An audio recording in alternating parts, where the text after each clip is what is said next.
My name is Philip Coppens. I'm an investigative journalist. Since 1995, I have been following the mystery of 2012 very closely. Is the world going to end in 2012? And if not, what is going to happen? All of those questions will be addressed and answered in this ebook. We've got exciting times ahead of us. It'll be a roller coaster ride.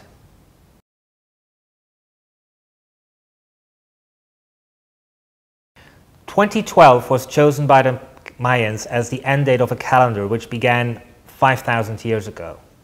The Mayans themselves as a civilization actually didn't last as long. They disappeared from the face of the earth in about 1500 AD.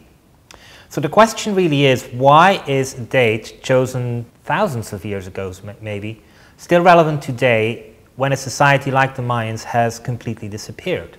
Well, the Mayans haven't disappeared. The Mayans are still there. They are no longer a civilization which builds pyramids, but they are still here. They have living descendants amongst us, and we can talk to them.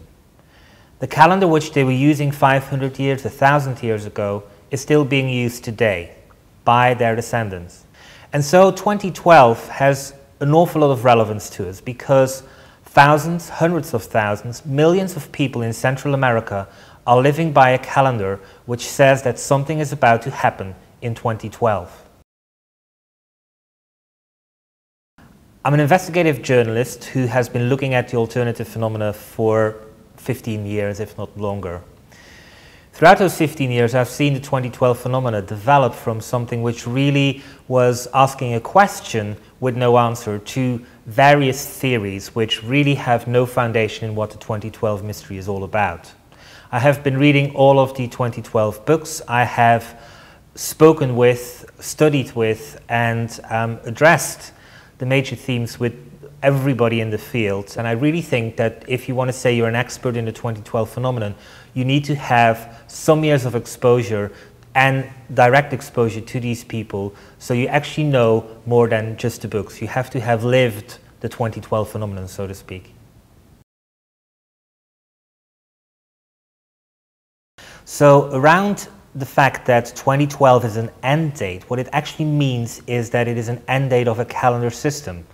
When we look to our own calendars, we find that December 31st is an end date, but we don't really expect that the world is going to end. We just expect that the following day, the 1st of January, will come about. And this is the same thing with the Mayans. The Mayans didn't believe that 5,000 years ago the world was created.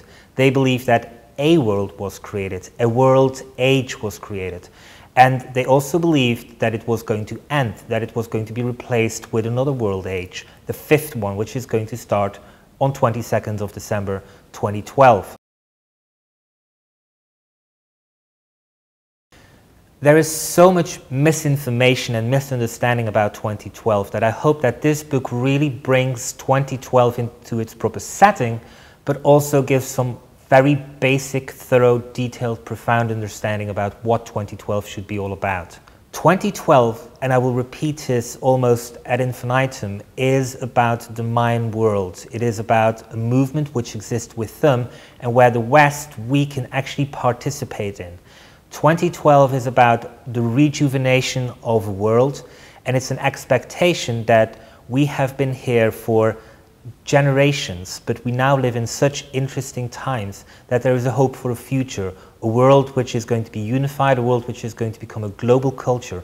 And that really is the hope of the Mayan message about 2012.